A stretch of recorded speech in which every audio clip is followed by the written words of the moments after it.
All right, folks, it says I am live. I'm going to go ahead and hit record just in case, but it does say I am live, and it looks like I actually am live. I got the chat up here and everything, which didn't really tell anyone I was going to be doing this, but there we go. So, all right. I don't think I've ever done a live show on Streamlabs before, but here I am on Streamlabs. I'm going to be doing a Hollywood hangout here. I am Boxman, folks. Sorry for the... Like I said, I've never done this before, but... I've done it on YouTube, but not with Streamlabs live. But anyway, how is everybody doing tonight? It is Saturday night, folks. It is Hollywood Hangout. I am Boxman. Thank you for joining me. Unfortunately, we are doing a tribute show for someone we recently lost. I would say an incredibly iconic actor in definitely a couple of roles. You could call iconic. You could call his role in Heat iconic. You could call his role in Top Gun iconic. Even his return as Iceman in Top Gun 2022, you could even call that iconic. And, of course, his role in Tombstone and The Doors. I mean, so many movies you could mention. And tonight I'll be talking about Val Kilmer. And... You know, I'm going to get a little bit into his early life, but most of this is going to be about his movies, a little bit about his theater career, some about his little bit. He did have a tendency to clash with some directors in the past. We'll get into a few of those really quickly, not going to spend a lot of time on those. But this is going to be mostly about his method acting. And I'm not going to do my usual go through each movie. I'm really going to talk just about a few of his great movies that we all know him from. Some of the movies I'm going to talk about I've seen, some I haven't, most I have. We'll go ahead and let's just go ahead and get this going. But once again, I've just never actually done this on YouTube myself. But let me see if I can really quickly, before we start, sign into the chat, just in case someone does come in. Because, like I said, I haven't done these before on YouTube with Streamlabs, and I'm just kind of getting it going. I probably should have done this earlier today. But hey, we'll do this really quickly. If it works, great. If it doesn't, I got the recording, so we should be all right either way. No, it's not going to let me do it right now. So I'm going to go ahead and get out of that, not even worry about it.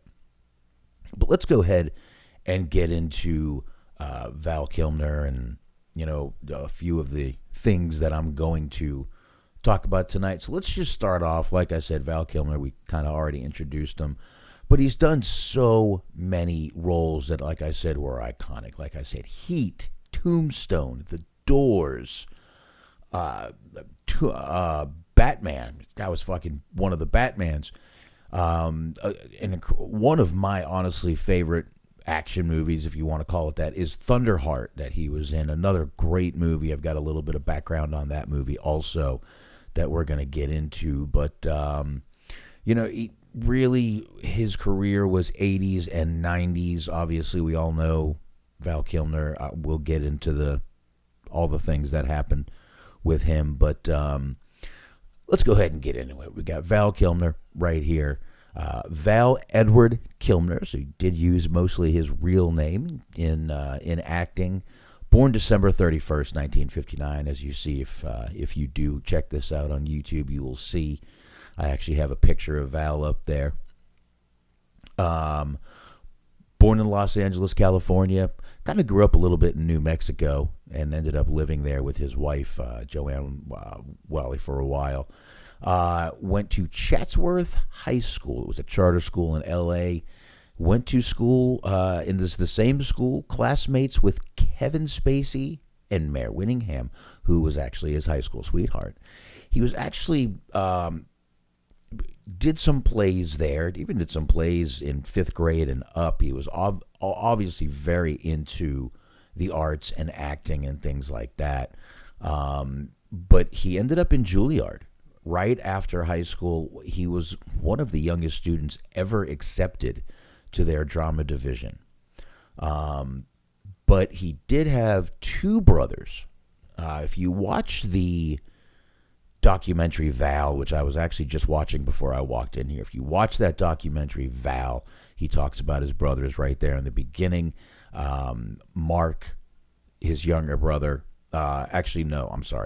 his older brother, Mark, and a younger brother, Wesley.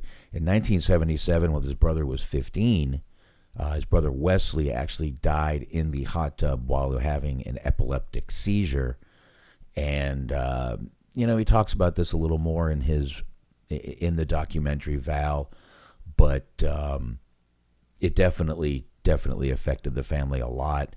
And Val even said that in his 2021 documentary, that his family was never the same. But Val actually kept a lot of his stuff around when he was at Juilliard. He kept a lot of his brother's art because Wesley was the artist in the family, wanted to be a director, had aspirations of being in Hollywood as a director. And they were always filming stuff. Val, if you watch that documentary, a lot of those are Val Kilmer's own home movies because he was one of the first guys to have a movie camera. So he was always filming stuff on the movie camera. But even in his movie Real Genius, though, there is some of the artwork on the wall in his dorm room is his younger brother Wesley's.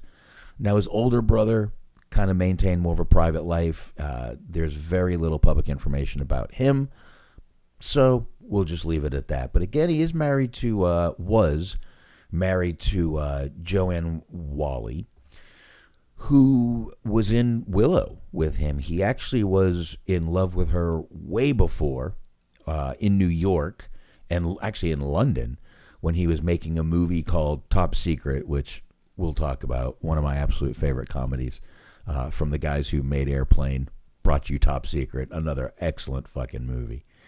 But he was in town making Top Secret, saw her in London, and just loved her then, but didn't have the guts to go and talk to her. They ended up on the set of Willow, which was a movie they were obviously, like I just said, both in. And they were married soon after. 1988 lasted to 1996. Now, he does have two children. He does have Jack and Mercedes. Now, Jack was always more into the music. Mercedes actually is an actor. They both did a movie called Palo Alto together. Not the kids, but Mercedes and Val were both in that movie. But Jack is an actor. He has done a few movies. Actually, last night, I watched a movie with him in it called Detective Night. It's the third movie in that installment. It's one of those Bruce Willis movies.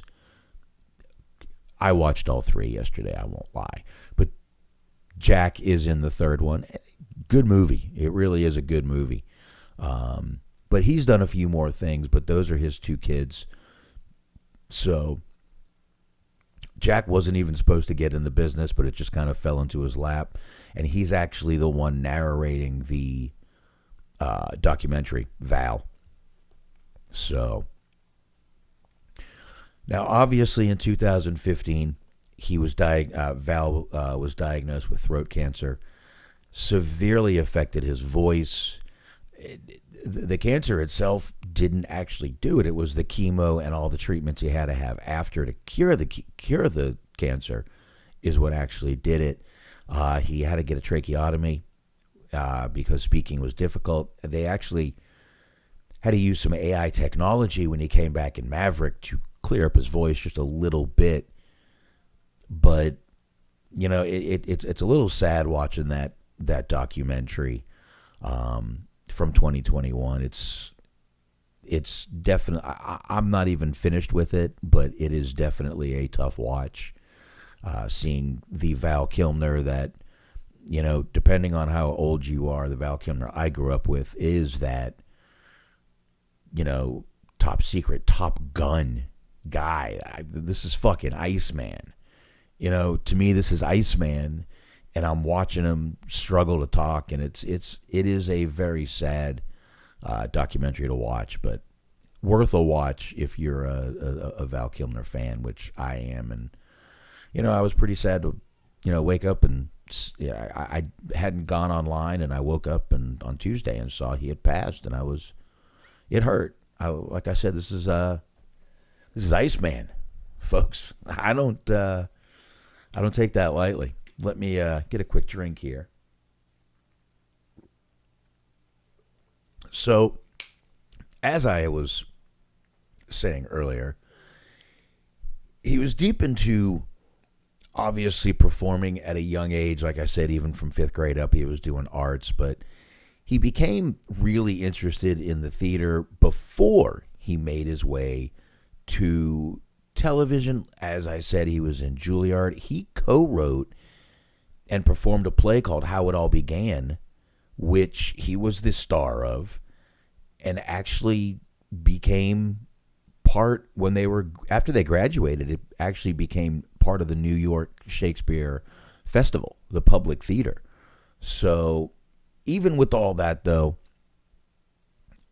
he loved Shakespeare also. There's a part in that documentary where he's quoting and doing Shakespeare, and he really thought that kind of theater was like the epitome, like that's what acting is, and he always thought that. Now, one of his more notable theater roles came pretty early in his career when he was offered something called Slab Boys. And this is a picture of it right here. I know, again, if you're not on YouTube, he was supposed to be the lead actor in Slab Boys. Then Kevin Bacon was available, so they asked him to be second. He was like, all right, no problem. Then Sean Penn was available. So he was asked to be third, but he grinned and did it and gave it his all. As we go through this, you'll see he gave his all in everything he did. For every movie he was in, he put everything into it. And then he also did one which actually he didn't do until 2012 or 2013. He actually had a theater performance where he played Mark Twain. And here he is as Mark Twain. Again, if you're not on YouTube, you don't see it, but I do have a picture of him as Mark Twain. Just go check out Hollywood Hangout right over there on YouTube. You'll find me. And that was one of his kind of more personal projects. As I said, he was very into a lot of the, performances of the old school and really liked Mark Twain and a lot of his things, which actually ended up being a film version called Cinema Twain in 2017, which kind of combined his stage footage with some behind-the-scenes stuff. Again, he was always recording stuff. But after losing his natural voice, this was how he focused on sharing the play. And it's still one of his most personal works. Again, he really loved the literature and the performance and all the kind of stuff that went with theater acting. But even with all that, Hollywood came calling. Hollywood came calling for him. They wanted this guy. I mean, let's face it. He was a very good-looking man, especially back in the 80s. He was young. That's when they were having these young actors, these Tom Cruises, actors like that out there. Actually, I heard... Oh, sorry about that, folks. Wrong button. And, he fit right into that role of, young, good-looking, and that's exactly what Hollywood was looking for. Top Secret fell into his lap. It was his first movie he ever did. This is him in Top Secret. Now, this is one of the movies that was a World War II. Even he says it's hard to explain this movie, but he played a character in this movie called Nick Rivers. Nick Rivers was basically what I would like to call this movie is a parody of World War II spy movies and Elvis movies, because he does some singing in this movie, and it's obviously he could sing. He even learned to play guitar for this movie. I mean, the directors watched him make his fingers bleed to learn to play guitar, and then they told him it was better if you fake it. We'd prefer you fake it for the guitar. Nah, just fake it. Don't worry about it. So he did. He wasn't happy about it, but he did. But this is one of his it is a funny movie. You've got references to all kinds of other older movies in there. This was in 1984, though, right after. Slab Boys was the year before.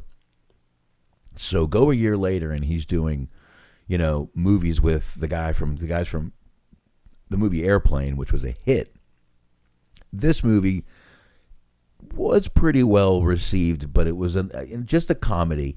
This is actually when he first saw who would become his wife, Joanne Whalley, and when he was there. Basically, even in the documentary, he says, she's up there doing, this on-stage stuff, and I'm in town filming fluff. I couldn't go up to her and talk and tell her what I was doing. So, this was an incredible movie. We go from this movie, we go a year later. Actually, while he was, all right, let's just keep going. To the next year, we go to 1985. And it's Real Genius. This movie kind of became a cult classic. All right. He played this kind of quirky, kind of eccentric genius in this movie. And, very, very, very good movie. It's another funny movie that he was filming. But he got to do a little more in this movie. But this is, again, it really kind of felt like him. But again, he was very eccentric, and he really played the part well. And I'll tell you the truth, if you ask a Gen Xer about the movie Real Genius, a lot of people kind of got their whole persona from the movie Real Genius. Then we go 1 year later to Top Gun, Iceman. Wonderful role for this guy. His breakout role as Iceman in this movie.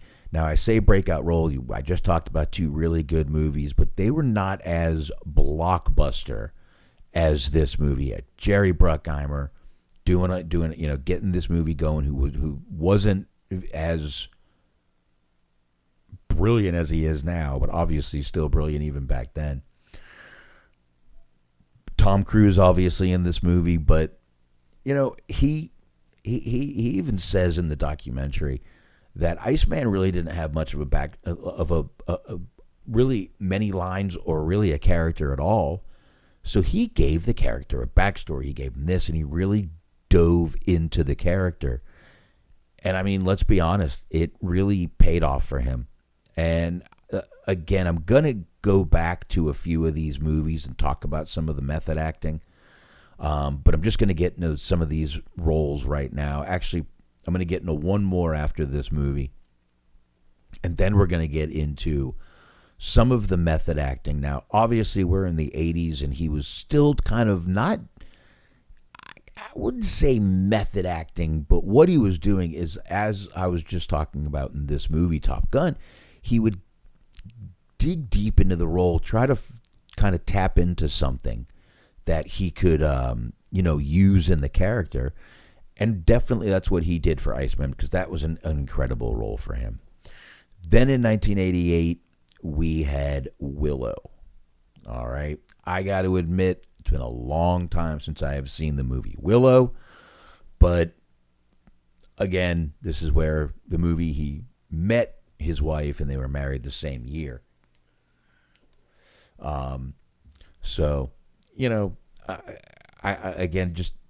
I remember seeing that a very long time ago. It's just been a very long time since I've seen it, so I'm not going to dig too far into it. But it's a good fantasy film. He plays Mad Mardigan. I think I said that correctly, but that's what he does. Now, we're going to get into some of his more 90s roles, which really are some of his more iconic roles.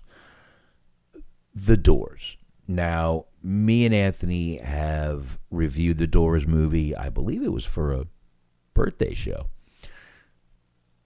He embodied this Jim Morrison character 100%. Not only did he embody the character of Jim Morrison, but the essence, everything about it. And this is where I'm going to start talking a little bit about his method acting. Now, he has been compared to Daniel Day-Lewis and Christian Bale for a couple of reasons. The Christian Bale, the clashes with actors and with directors, which again I'm going to get into a little later. I'm going to get into that a little later into the show here. But his dedication has always been respected by people when it comes to the end, because when they see what he was fighting for, what he wanted to do, and what he put into the characters, a lot of the directors, even after saying they wouldn't work with him again, ended up working with him again. Again, they just ended up having respect for the dedication that he was putting in him. But once he got a little older, obviously his health struggles, he could put those physical kind of things on his on those roles anymore. But listen, he acknowledged that he could be difficult, and you know what, I guess we can get into a little bit of some of the difficulty he had with some of the roles. I guess we can get into that real quick, and then we can go back to the method acting. But I'll just give you some quick little things which gave him the reputation, mostly in the 90s, movies we're about to talk about. So we'll go ahead and do this first, of why he had a little bit of problems with directors. So in The Island of Dr. Moreau, he was feuding with the director John Frankenheimer. Reportedly, they had so many issues that Kilmer once, that the director said, "I don't like Val Kilmer. I'll never work with him again." Never. I don't think he ever did, actually. Allegedly, Val refused to take direction. He made script demands that were sudden, tried to intimidate crew members, but Marlon Brando was in that movie, and he wouldn't say a word to him because he respected the shit out of him. Now, I believe we all might have heard about this one, Batman Forever, Joel Schumacher he was clashing with. Schumacher actually called Kilmer childish and impossible and refused to work with him again. Again, allegedly, he ignored direction, walking off set sometimes. Maybe not. I don't know. But when he was offered the chance to return for Batman and Robin 97, he was just replaced with George Clooney. Due to the conflicts. Let's not even deal with him. In Red Planet, he was arguing with Tom Sizemore. They said him and Tom Sizemore clashed a lot. Tom Sizemore seemed like he might be a tough guy to get along with, especially with a guy like Val Kilmer. They seem like they are like two opposites of any spectrum you put out there. They just seem like they are completely not on the same page as far as anything. Even in Tombstone, one of the most incredible movies I've ever seen this man in, he was difficult, but again, as I said, all the other actors did respect what he was doing, and they realized that it was more of a dedication and intensity. And the co-stars in that movie, which were, Sam Elliott, Kirk Douglas, my God, so many great actors in that movie. But it's just they ended up, loving him in the end, and especially when they saw the final,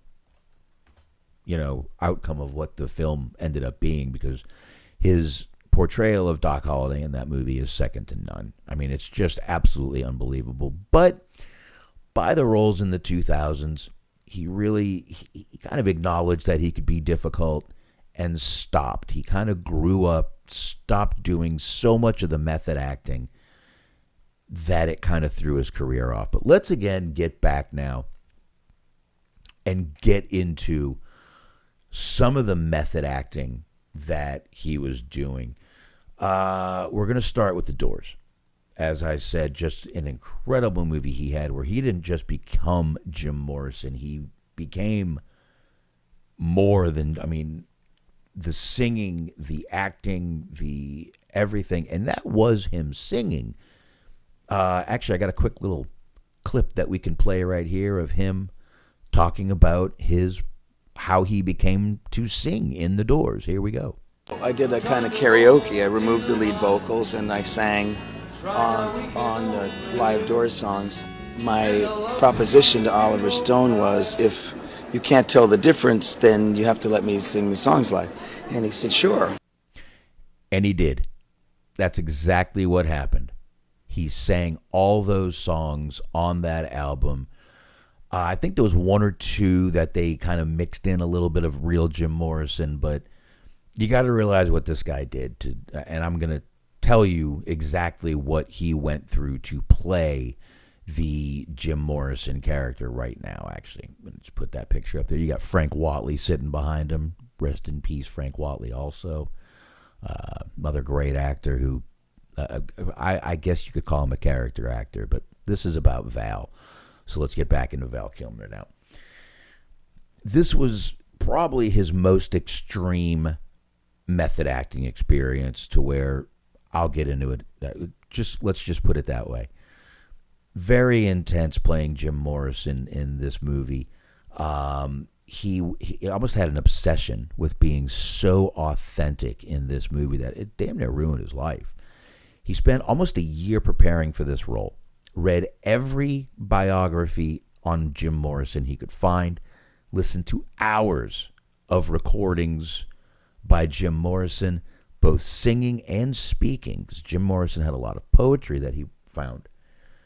Endless concert footage. He watched tons of concert footage, memorized all kinds of poetry just to, get into Jim Morrison a little more. Even later, after later years, Kilmer said that for months he lived and breathed Jim Morrison, felt like he knew him better than he knew himself. He learned to sing like Jim Morrison, as we just heard right there, trained with a vocal coach to do this. And as I said, Oliver Stone did blend some of the vocals from Kilmer with Morrison's real voice. Even Robbie Krieger, who Frank Whatley behind him is playing as Robbie Krieger, the guitarist. The real guitarist said when he first heard the recordings, he couldn't tell if it was Val or Jim singing in a lot of it. But he stayed in character on and off set. Even, insisted on being called Jim, everything. Some actually, crew members even said that he even kept the Morrison voice off set, everything. Dressed like Morrison, even when he wasn't filming. His friends and family said that he was so immersed in the role that he had trouble returning. His ex-wife, again, Joanne Whalley, said that after the movie wrapped, she didn't even recognize him. It wasn't her Val anymore. She just didn't even know who he was anymore. But he spent time with Jim Morrison's friends, close friends. He met a bunch of his friends, interviewed Paul Rothchild, who was the Doors producer, spoke with people around Jim Morrison, just anything he could do to connect. But it did take a psychological toll on him. He drank heavily. It says not to the extreme in the article I read, but they said he drank way more than he did. Spent time in isolation, wrote poetry himself to try to get inside Morrison's mind. And he did later admit that he was losing himself in the role. He said, I needed to detox from Jim Morrison. It was one of the hardest things I've ever done. But when it came down to it, once again, it was one of the most realistic portrayals of Jim Morrison in film history. Some people have said that it was the, captured Morrison better than anyone ever could. So he was definitely respected for that performance and that role, especially what he went through to play that role. Now, let's stick with the 90s, since that's kind of where we're at right now. And let's go to 1993. He did a movie called Thunderheart. And again, I love this movie. I really, really like this movie. It's one of my favorite movies, to be honest with you. Thunderheart, 1993. I'm going to go ahead and change this little picture here. We're going to move that right over. There he is, the slick, kind of Dudley Do-Right type FBI agent, Ray Lavoie. And he's supposed to be a mixed blood, supposed to have some Native American in him. FBI agent. He's assigned to work with a veteran investigator that ends up not being very good. But he's on a Sioux reservation. And this was a pretty poverty-stricken Sioux reservation that he was on. But again, he immersed himself in the Native American culture. He spent time with the Oglala Sioux tribe in South Dakota. Learned, and that's where this movie was mostly filmed, learned all about their traditions, customs, way of life, worked with a dialogue coach to make sure that, when he did speak it, that he was speaking it correctly. Didn't have a lot of speaking in that movie in the Sioux language, but still wanted to get it right. He lived on the reservation in order to more understand the community and, wanted to more understand where the film was set. He even studied trained with real FBI agents in order to have the aura of an actual FBI agent. He wanted his procedures to be correctly. He wanted to observe these guys at work, and did. Even mentioned during interviews, though, that he took this role very seriously just because of the cultural significance and its depiction of the real-life struggles by the Native American communities on the reservations they live in. And as usual, it paid off, because it's a really good movie. Not only a good movie, folks, but it's a great story to the movie. How they treat the Native Americans, how, it was all being done and stuff like that. So, that's kind of how it was in that time. So, give me one sec here, folks. Just got to delete something here that we're already going through. I actually plan to do this show a little different and actually making it work a little better like this. So, let's keep going here, though. Thunderheart, though, just a great movie. And then we're going to go to, of course, Tombstone. Got to talk about Tombstone. Got to.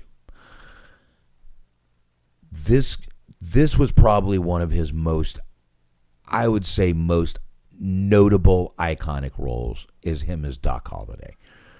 Just some of the quotes in the movie. I'm your huckleberry, you're a daisy if you do. So many quotable lines by this guy through this movie.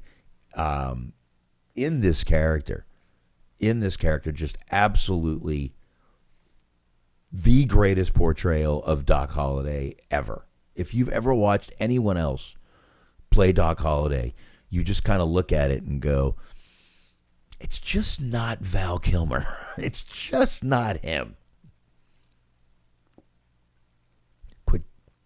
Quick drink of water here, folks. Sorry.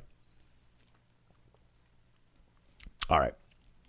So he did more preparation for this movie also. He became Doc Holliday. Again, this is widely, really regarded as one of the best performances in a Western film. Not just regarded as best performances in a film. This is regarded as one of the best performances in a Western film altogether.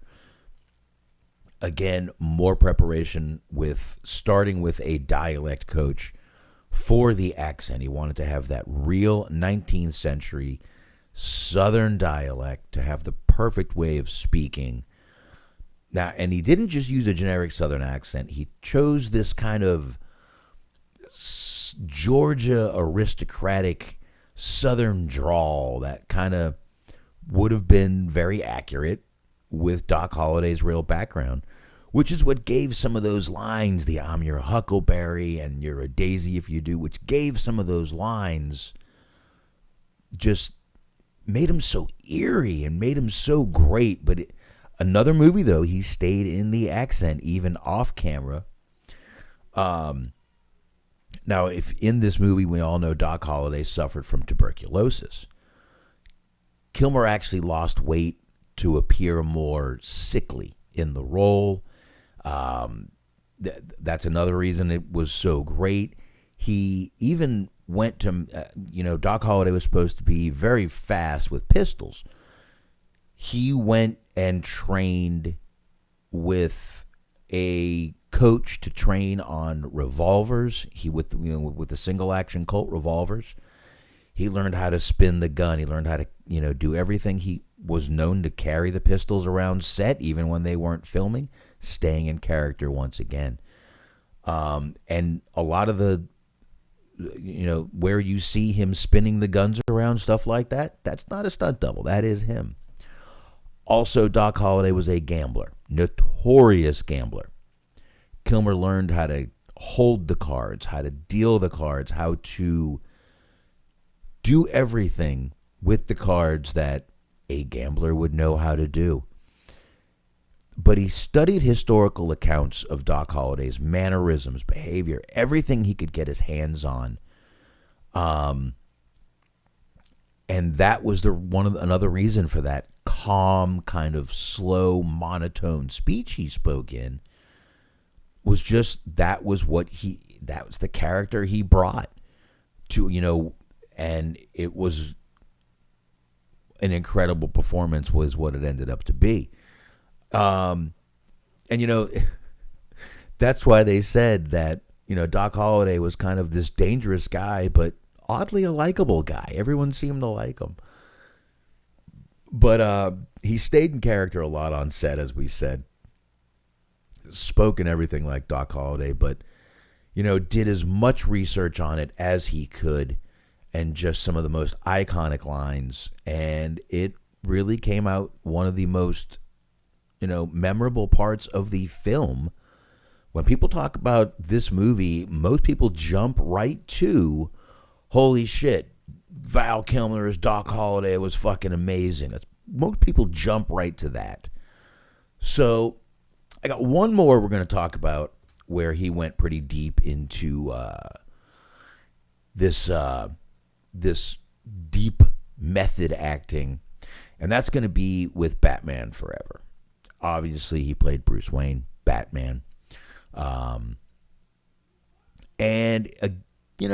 You'd think this wasn't a role that he would have to get, too prepared for, but he did take a very serious approach to this role, too.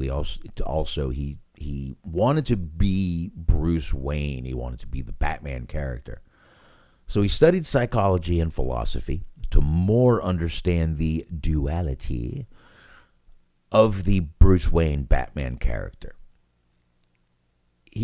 When he was in the bat suit, he refused to break character. He was Batman. You had to talk to him as Batman. Which is, again, why Joel Schumacher called him impossible to work with. He found the bat suit horribly restrictive and admitted it was one of his least favorite acting experiences. But again, this ended up being another performance that he was well respected for. Now, again, he didn't get as deep into this role as he did into a lot of them, but even though he was one of these big method actors, again, he was kind of compared to, again, as I say, Daniel Day-Lewis, Christian Bale. But definitely, once all the pain was over from working with this guy, the final product was always amazing, and which is why he was so well respected at the end of it, just for the amazingness of it. So we talked about The Doors, we talked about Thunderheart, Tombstone, Batman Forever. Now let's get into Heat. Oh my God. 1995, he was in Heat. He didn't have the biggest role in this movie, but he was there once again with Tom Sizemore, who they probably clashed again in this movie. But Heat was another role where, and I mean, we've all seen this movie, an incredible movie. Robert De Niro, Tom Sizemore. Who am I thinking of? Jesus Christ. My God, I'm sorry, I can't think of his name right now. I lost track of who I was thinking of. Trejo, Danny Trejo. Jesus Christ, what was wrong with me? Danny Trejo is in that movie. Just an incredible movie. And I've got a clip where he's talking about one of the most iconic scenes in that movie, which is the gunfight outside of the bank. The shootout outside of the bank, just an incredible thing. Actually, that was based off of a true story, and if you want to watch it, it's called 44 Minutes, and it's all about the California shootout. Michael Madsen is in it. You can find it. It is a good movie to watch. Tells you all about the real story of that. But he's in a quick clip talking about how they show this in some Marines. They show this to some Marines to get them to learn how to. Here you go. Actually, I heard something was very flattering, that there's a shot where I run out of bullets and I change the mag and I go back to firing. I think it's the Marines. They show the clip telling those maggots, if you can't change your clip as fast as this actor, then get out of my army. That's true. They actually do show this clip, and actually police show this clip too on that clip on how to change a magazine in a weapon. It is widely used throughout military. But him and Batman Forever, I don't know why we're still on that. Heat right here. Sorry, folks, I forgot to change that picture. Forgive me. I apologize. Forgive me. I'm sorry about that. But yeah, Heat is just an incredible movie where he plays a great character. Him along with Ashley Judd, who's his wife in the movie. Hank Azaria is in this movie. He doesn't get to do any voices, but it's fucking Hank Azaria. Who cares? But an absolutely great movie. And his acting in this is also wonderful. Wonderful. Then he was in another movie called The Ghost and the Darkness once again, starring alongside, not once again, but starring alongside Michael Douglas in this movie. And I got to be honest with you, this is one of the movies I have not seen, but this is a thriller movie about lion hunters in Africa. Now, I got to tell you, I do have a few of these movies on my list to watch, and I will watch it. But let's get into a few more of these here. The Saint was another movie, and I'll tell you the truth, he plays a bunch of different characters in The Saint, because this is a spy movie. Now, I got to admit, it's been a long time since I've seen this one, but I have seen this one, and it is a very good movie. It's a very intense movie. It is a drama, I would call it a drama action spy movie. It is very good, though. It is a very, very good movie. Now, I've got a few more to talk about, but we're going to kind of get into a little bit now. You know, he did star in, obviously, a lot of films in the 90s, and that's kind of where we know him from the 80s and from the 90s. But he did some movies in the 2000s, obviously. He did a movie. Now, again, after being labeled as difficult to work with, it took him a while, but he did start getting some more roles back. In 2000, he did a movie called Red Planet. Here he is right there in Red Planet. Got his hair almost chopped off of this movie. Kind of another movie, I got to be honest, folks, I haven't seen this movie either. But now we're going to get into a couple movies I have seen, which one of them is Kiss Kiss Bang Bang, which was a 2005 movie, which was kind of another cult movie with him and Robert Downey Jr. Plays a kind of intense, crazy character in this movie. but it is a fun movie nonetheless.